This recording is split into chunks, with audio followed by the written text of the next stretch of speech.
नमस्कार, स्वागत आहे तुमचं माझ्या मिनी ब्लॉगमध्ये. तर आज आम्ही झालेलो वाघा बॉर्डरने अमृतसरला. तर हॉटेलला नाश्ता केला, 2 पराठे खाल्ला आणि तिथून पुढे निघलो. तर सेवा चालू होती, तिथं आम्ही पिला सरबत. लय बरा वाटला कारण ऊन जास्त होतं ना. लगेच पुढे जाऊन आम्ही जेवायला जागा बघितली शेतामध्ये, मस्तपैकी जेवण बनवला.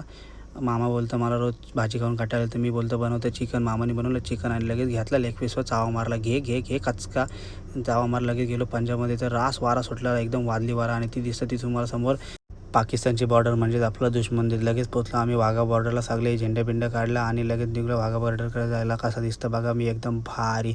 आणि परी बघ अशी तिथं घरी यावं, आमचं सार्थक झालं एकदम टक्काटक. पुढं तुम्हाला दाखवतो वाघा बॉर्डर कसली भारी वाटत होती, एकदम प्राऊड फील झाला. आणि एकदम आमची फॅमिली बसलेली परेड बघासाठी वाट बघत होती. लगेच भारत मातेचा झेंडा बघून छाती गारवाने फुगूनच गेली डायरेक्ट. आणि BSFचे जवानाचे जोश बघून एवढी ताकद आली होती अंगात, सगळ्यांनाच मारीन.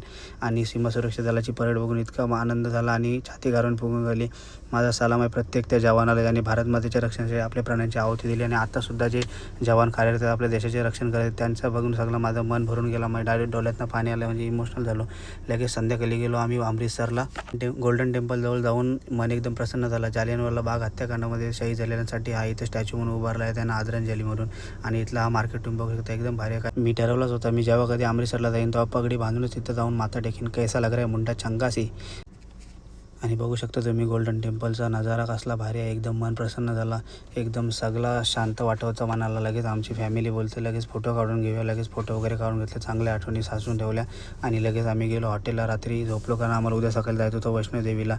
आणि हा आमचा हॉटेलला तर मस्त की जाऊन झोपतो. आणि भेटू आपण पुढच्या ब्लॉगमध्ये वैष्णोदेवीला.